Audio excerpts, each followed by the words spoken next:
right? So we're going to talk about the basic elements of poetry. Okay, ladies and gentlemen. So first thing I wanted to figure out was what poetry is to you guys. Okay. Figure out what poetry means to you. And you listen to poetry every day. Every time you turn on Lil Baby or Lil Gunner or NBA Youngboy or all of those trash rappers that you listen to.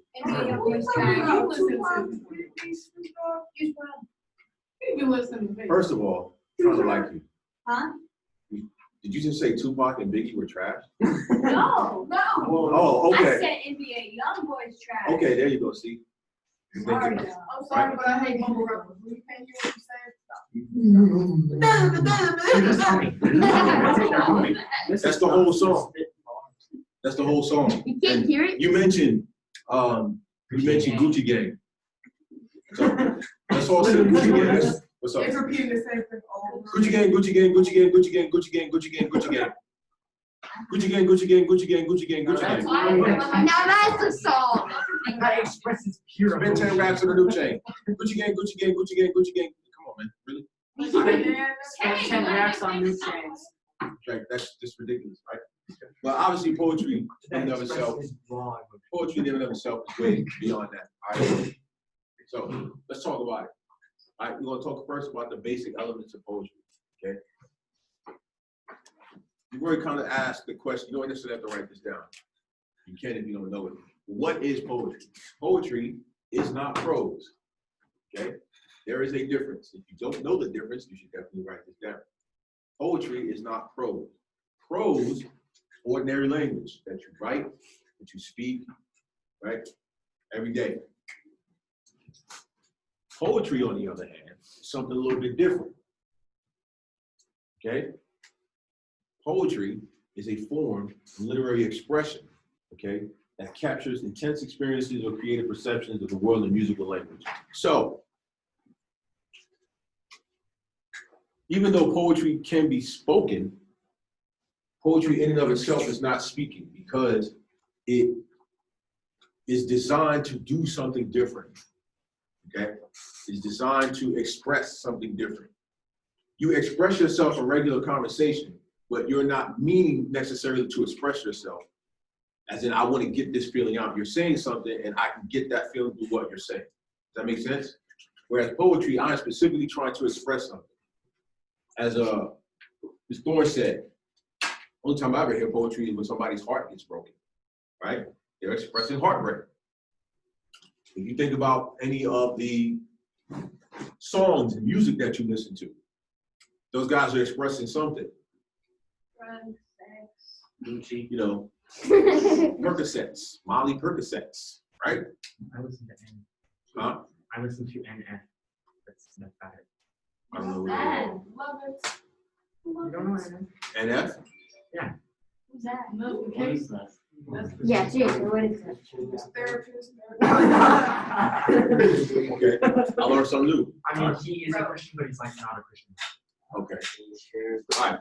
So, if you look at it from that standpoint, if prose is talking, poetry is singing, okay?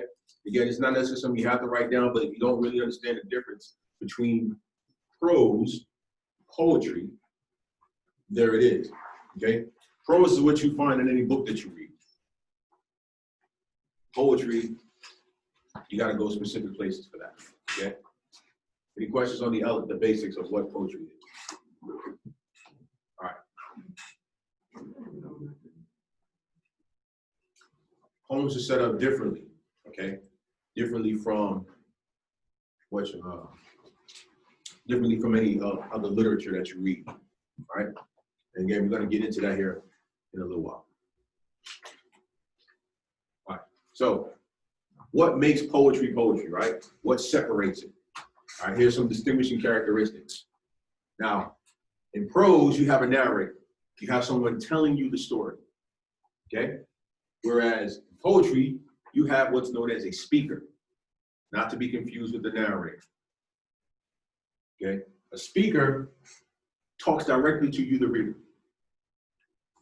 A narrator is just some way off person that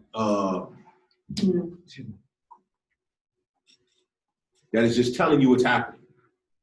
Speaker has a voice and they're talking directly to you, the reader, okay?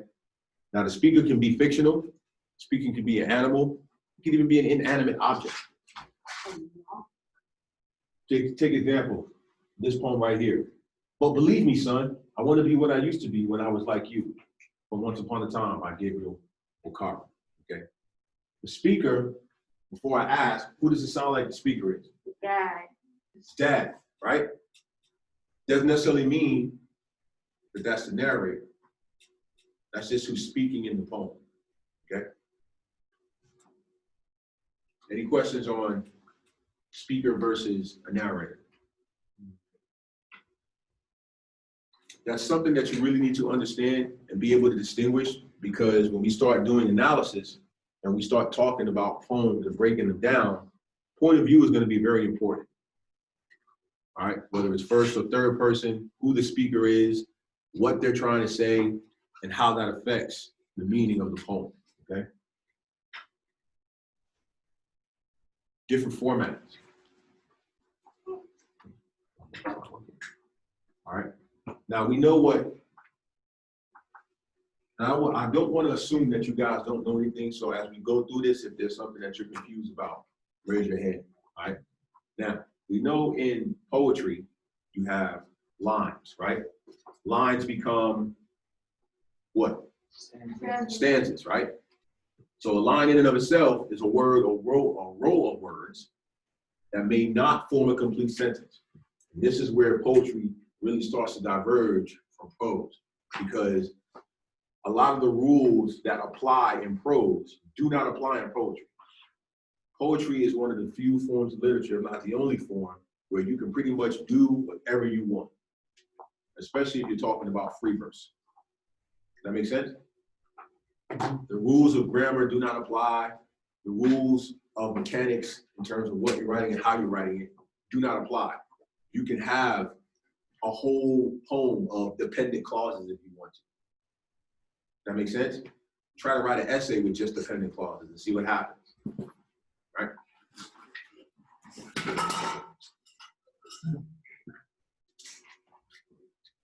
A stanza is a group of lines that form the unit. We already talked about that, okay? Typically, they're separated by 1 or 2 spaces. So here, this one line could be a stanza, depending on how you're writing your poem. But notice the separation between that and the next stanza, which is only 2 lines. And we'll talk about that here in a little while also, okay? So we're good on lines and stanzas, right? All right. Now, a figure of speech, okay, is a word or expression that is not to be taken literally, okay? It's not to be taken literally. This is where we get into things, you know them as figurative language, okay? For example, a simile is a figure of speech. Can anybody give me some other examples of figures of speech or figurative language? Metaphor. What's a metaphor? Comparing 2 things without each other.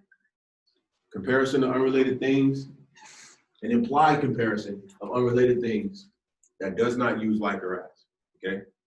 Again, we're going to get into that. We obviously know what a simile is. All right. Did you guys read this poem last year in middle school? I would. I have. No. Harlem by Langston Hughes?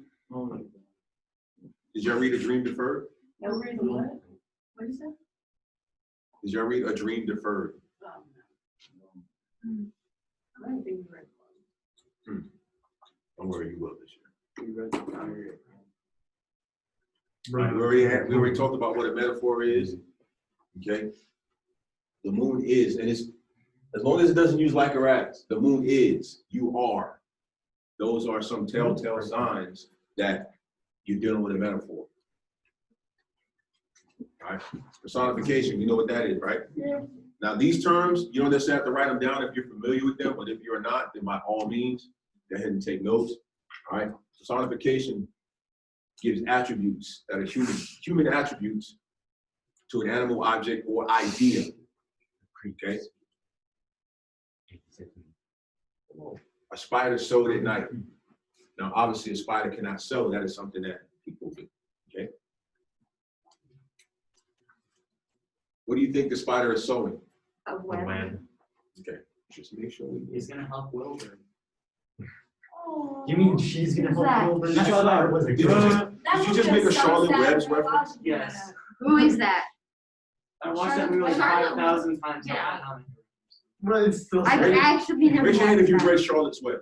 I've read it. I've Already? seen the movie. I'm sorry, raise your hand if you've seen the movie. I've done both. Then we have hyperbole. And again, my expectation is not that you write all this stuff down, especially if you already know it. All right? Hyperbole. All right? You want to emphasize something with great exaggeration. You guys, obviously, you haven't asked me this question a million times, but used for dramatic effect. Imagery is going to be very important as we go through, especially when it comes to analysis. Descriptive language that applies to the senses. So, as writers, what I want you to think about, or I want you to consider, is how you touch the senses of your reader.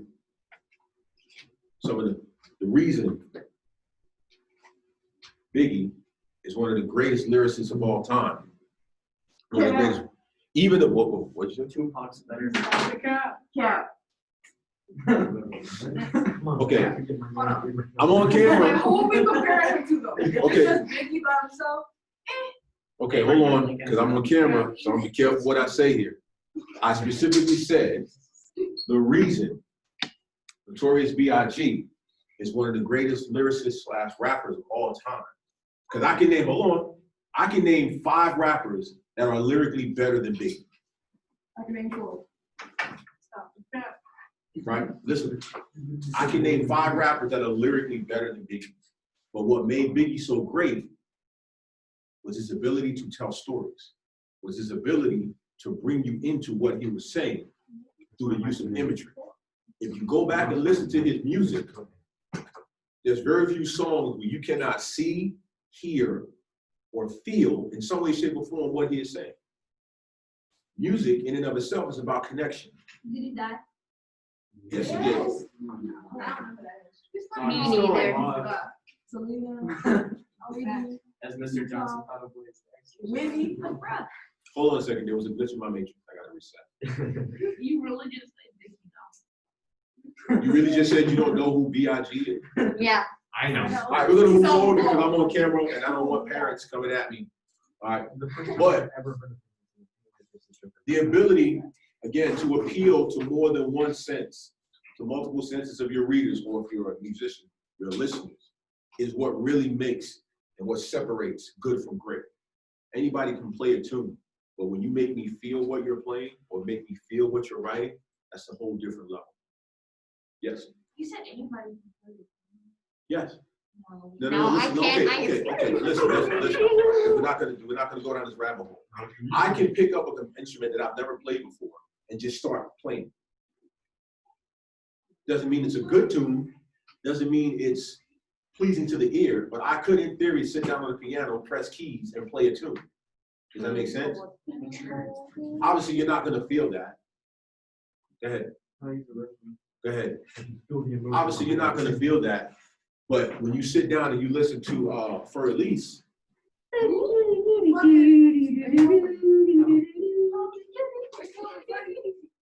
you guys got to start reading. All right, move forward.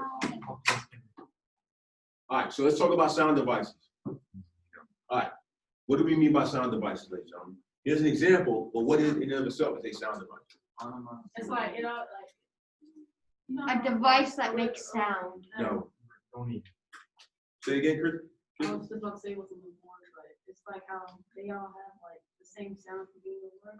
And it's Not like, quite, but you're on the way. Go ahead.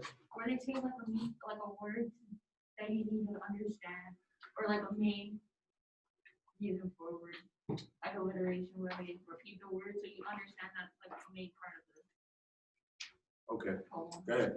Like it changes the way it sounds or is perceived. Right, okay, so you're kind of all in the same ballpark, right? But a sound device in and of itself is simply a tool that the writer uses to emphasize using the words and how they sound a specific thing, trying to deliver a specific message by having a word sound a certain way, whether that's with alliteration, for example. Now, I know some of you guys, well, I know if you don't know who Biggie is, you're definitely not going to know who this is, or maybe you won't.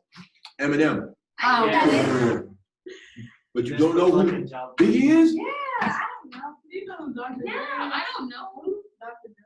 But if you listen to Eminem, No, Snoop Dogg is? alliteration, Yeah. Too short? he is the master of alliteration. Right? But in all seriousness, listen to any Eminem song, Wow. and you will hear alliteration at its finest, okay? Then you have assonance. You may want to write this one down, ladies and gentlemen. Assonance is the repetition of vowel sounds within a line of poetry, right? Who's a Lil Wayne fan? Oh, what? Lil Wayne. Oh, he said Lil Wayne. Yeah. No, Lil Wayne. Now, I'm a firm believer that really good hip hop is memorable.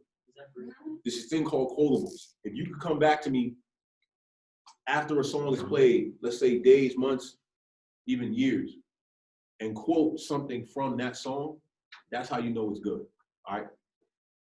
I'm not a Lil Wayne fan because I don't think he's that lyrical. However, I give credit where credit is due, right? So I'm going to write this on the board. And he had a song called 6 Foot, 7 Foot, right?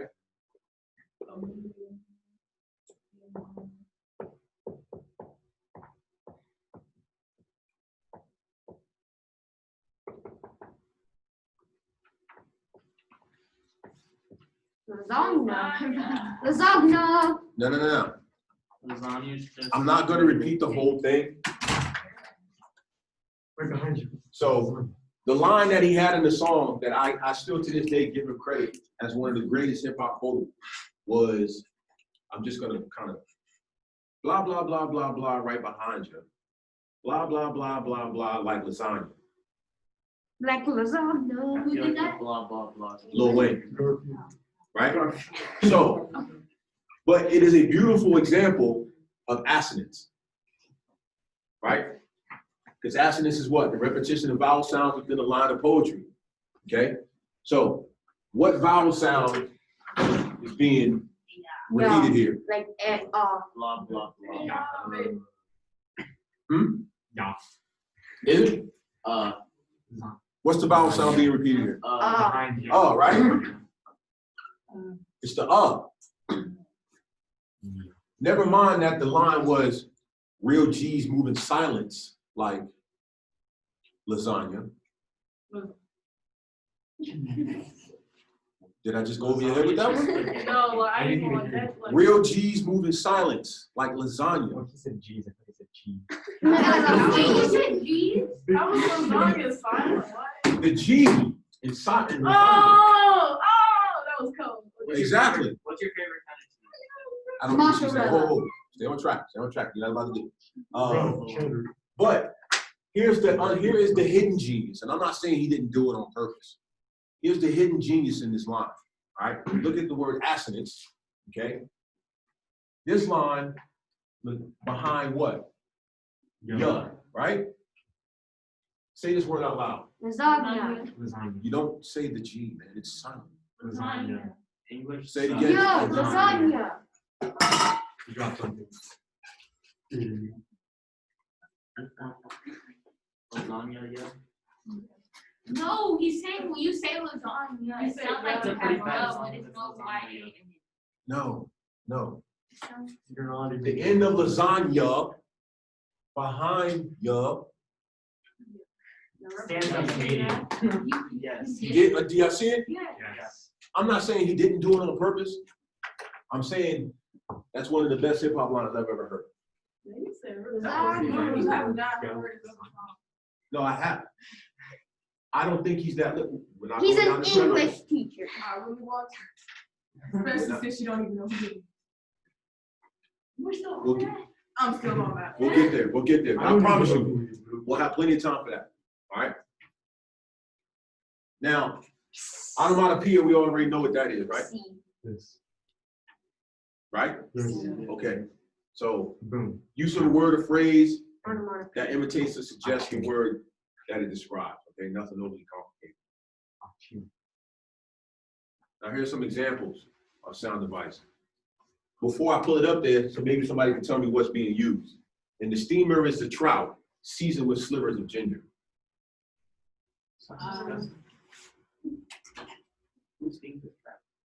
What sound device is being used? Second one. Oh, that's. What's the second one? Second one, that was on the other side. You don't know what it is by looking at it? You don't know the term? It's imagery. It says sound. I didn't say Steve. I thought imagery was under the statement of speech. It is. That's why I asked for sound device. Yeah, the second one. What's the second one? Assonance? God. Yes, that one. I think. Who disagrees? To be honest, I don't even know what I'm disagreeing on. Because it's not repeating a word and it's not making a sound. What sound device is? What sound device? I don't know. I just know it's not assonance. Sliver. How is it? Because I literally. Somebody read it out loud. In the steamer is the trout seasoned with slivers of ginger. Okay, it can't be the first one because that one is not repeating any words at all. Is that what alliteration is? It was repetition of something. The repetition of what? the sound, how it sounds. Consonant. Like in the There's the word. sound. Consonant beginning sounds, right? Yeah. Dreamer, Big season, smarts. sliver. Ginger, sliver. Dreamer, season.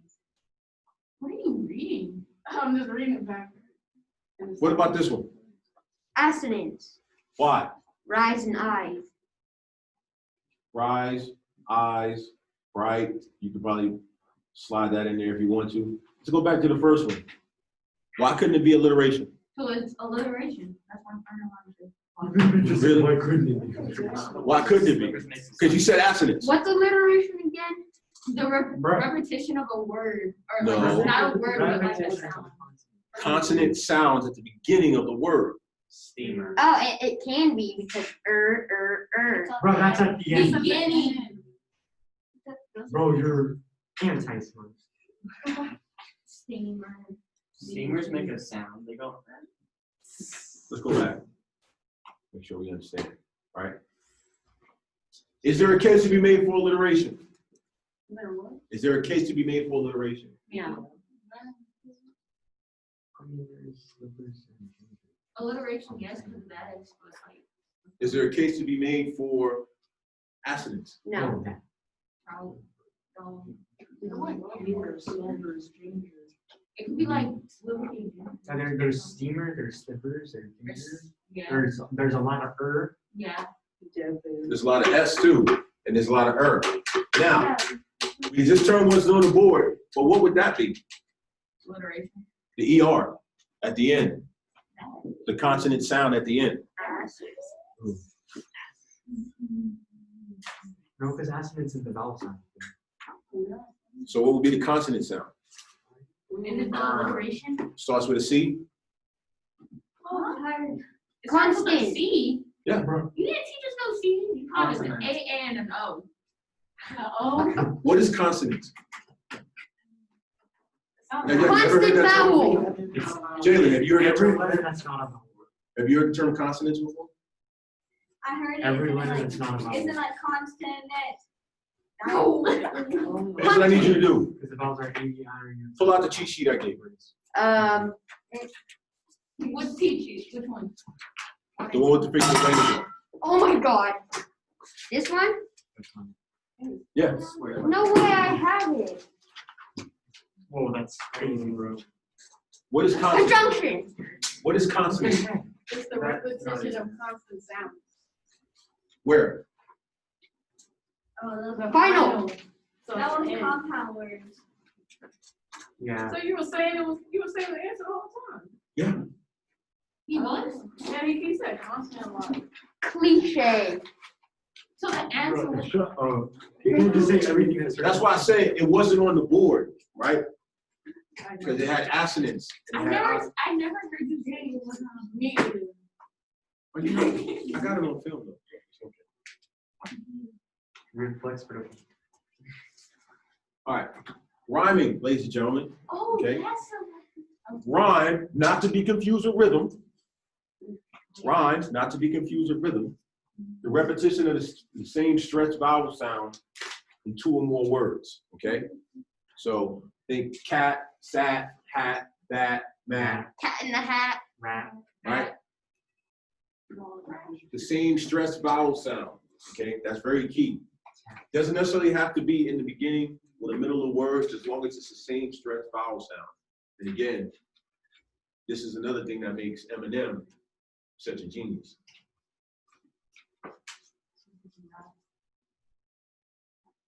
Internal rhyme, because typically you guys used to rhyme being where? Words rhyming at the And end. You have what's called internal rhyme, which occurs within the line. So not necessarily, it could be at the beginning, but most times it's somewhere within the line of poetry. Then of course, end rhyme is what you guys are accustomed to. Does anybody know how to do a rhyme scheme? Is it like when you say every word in rhymes with the other, either the above or below the second? Right. So you assign letters to it. Let's take a look. oh, A B C A B C A B C. I know what you're talking about now. It's more. A B B B. I mean A A B B C. C C So what would this first line be? A What the second one be? A Bro, you're B, not B. smart. Oh. What's the second? What's the third one? B. Fourth? B C. C C C C C. All right, let's see what we got.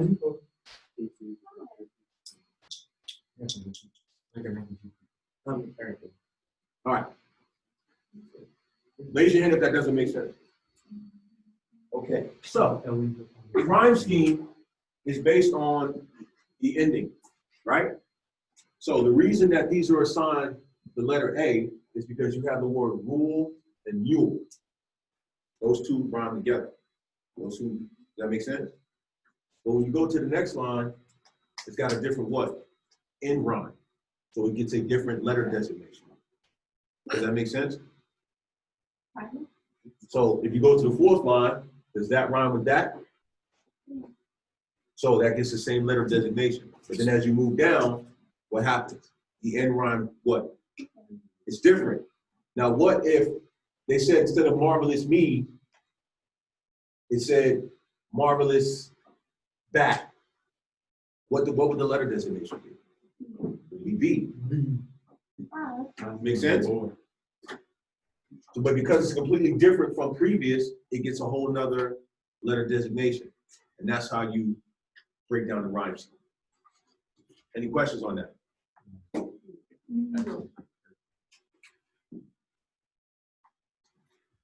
Let's try it again. A. Okay, hold on. A, B, A, B, C. You said A, A, B, B, A, A, sun, one, season breezes, B, B, wave, C. rock, D. knock, D. thread, bed, E. brave, C. see? Yes. No. Brave rhymes with wave. Oh, I thought wave was. None of people. Bro, we were right. Good job. See, rhyme scheme's easy. Don't. No, I'm not gonna do that to y'all. What? No, you can do it for a verse. Do what? Don't worry, we'll get Well, there. he's gonna make us rap. No. A C C C C Right. C. I had to do that in grade. So now, I can't rap. as I said, ladies and gentlemen, rhythm is not the same as rhyme, and rhyme is not the same as rhythm, okay? Rhythm is a pattern of sound created by the arrangement of stressed and unstressed syllables, okay? Rhythm can be regular or irregular. Rhyme helps create rhythm, okay? Rhyme helps create rhythm. Do you guys remember meter and iambic pentameter and all that other good stuff? No. Really? What? Those are big words. I can't think of them. What did y'all do in 8th grade? Nothing. Not this. Yeah, like So, little it cut out enough, early, so that was probably something we were to learn later. I don't know. I learned Maybe. poems in like 7th. Either we forgot it And I or it failed. cut out or school cut out before we did learn. All right, meter, ladies and gentlemen, is a regular pattern of stressed and unstressed syllables, which sets the overall rhythm of certain poems. Now, the signs that you need to worry about when it comes to stress and unstressed, okay? When you are stressing a particular syllable, you will use that symbol. You don't know this, write it down. Unstressed, you will use that symbol. Now, this is very important because the stressing of some syllables over others, again, can affect meaning, especially when you're talking about the speaker, what they're saying and what they're trying to say. Yes, Keith? Typically, when you're doing analysis, you will know where certain things are stressed. Like you'll have those symbols. I'm all over the place right now. You will have those symbols at the top to let you know what's stressed and what's not. Now, obviously, if you go online right now and say, okay, I want to look at this poem, that poem probably won't have those symbols, but when we're getting into analysis, those symbols will be available so you can see what's stressed versus what isn't, and make a determination on what's trying to be said, okay? Now, the best way to understand this, ladies and gentlemen, okay?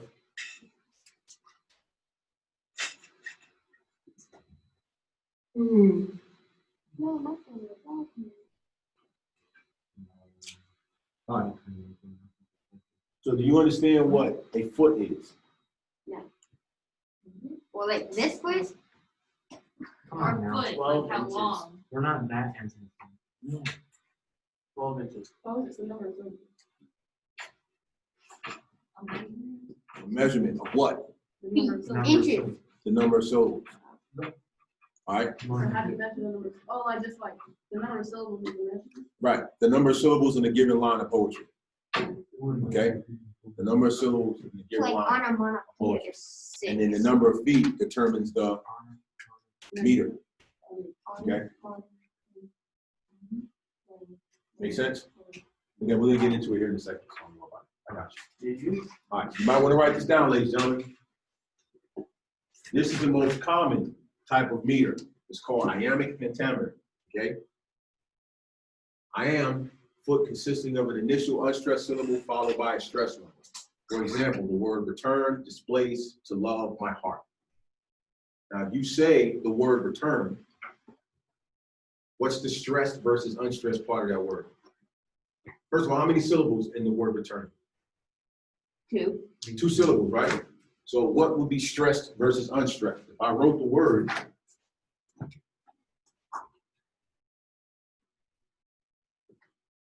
return, what's stressed? Read. No. Read. Read. What's the stressed part? Read. That's where you put the most emphasis in the word. Just say the word, return. Say it. Turn. Where did you put the most stress in the word? Turn. You put the most stress in turn? Yeah. So it would look something like that? Is that what you're saying? Or it can be slash and then Oh, so you're saying it could do that? And it's just like depend on how the first look. It just depends on the person's thought. yeah. So it's not often the same for everybody. I could buy that argument. Now, if you look at a dictionary, it's going to tell you specifically this is what part of the word is stressed. Oh, that's what those symbols are. Wow. No. Yes. Mm-hmm. Did you just say that's what the symbols are? Returns? I never seen those symbols. I don't think I looked that hard in the dictionary. You ever opened I the just thought they dictionary? were Like under the word, it has those I just don't symbols remember. or next to it or whatever. There's dictionaries back there. Look, Yeah, hold it. see if they're in there. I just thought those were random lines they put in there. So why would they put random lines in the dictionary? Because they're people. Just look up any word. Look up tonight. Did you say knight? Yes, I said All right, It doesn't have them. are you sure? Yeah. Look at the word, right? Yeah. Look up any word. Okay. Right next to it, there should be in parentheses the pronunciation of that word, right? The pronunciation should tell you what part of the word is stressed versus what part isn't. If I'm not mistaken, the stressed part is the part that's in bold black, right? You see it? Yeah. You're gonna make me come back here. You made Mr. Johnson walk. Right. What? I'm ever some random word. No. Okay. Did you see it in the dictionary? You're very blonde. All right. A pentameter is a line of verse containing 5 metrical feet. And we know what a foot is, right? 1 inch. Hmm? 1 inch. No. The first number is 2. A foot in Iambic Pentameter. A foot in Iambic Pentameter is initial unstressed followed by stressed. So they're telling you in the word return, read is the unstressed part. It's the unstressed part, right? So in the word return, the stressed part is turn. In the word displace, the stressed part is place. Displace. So love has 2 syllables? No, to love. Where are you getting that? Oh, 2. I did not see the word 2. Just like my heart. You keep saying like Pantera.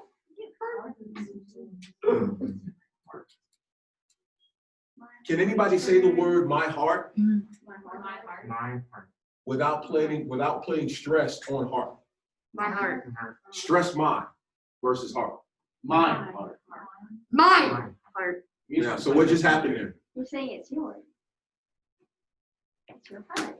But what I'm saying is, what did you just do? It's your You heart. mean yell. The word You just mine. said the word. A little stressed about it. You stressed something, you stressed my versus heart, right? My That goes back to what Kirsten was saying about how you, depending on how you say it. Does that make sense? Imagine getting bullied by a bunch of Now, why is this significant? Okay, here's what you need to know, especially when we get into analysis next week. Why is this significant? You don't necessarily have to write it down, although I do recommend it, okay? It's closest to your everyday speech. The everyday conversations that you have with people, Iambic Pentameter. In addition, it mimics the sound of a heartbeat, sound common to all human beings, so it's easy to keep up with. Finally, I'm going to be honest with you, ladies and gentlemen, we're not going to touch William Shakespeare too much. I know I'm on camera and I'm probably going to get in trouble for saying this, but You have to. William Shakespeare is boring, right? And I'm not saying you can't learn poetry from studying William Shakespeare. What I'm saying is he's not the only poet to ever live, nor is Edgar Allan Poe or Langston Hughes or the same 3 to 5 poets that you guys have studied since you've been to school. Oh no, Edgar Allan Poe is that dude. Why does everybody tell William Shakespeare? Huh? There's like so many other ones. Exactly. What is English? So we're going to talk about some other poets. Did you wait? What did you just say? Romeo and Juliet. To me or not. He's just having a bad day. He's just having a bad day. Okay, what do you?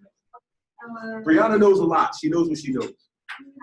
All right, this will be the last one, and we're going to stop here until tomorrow.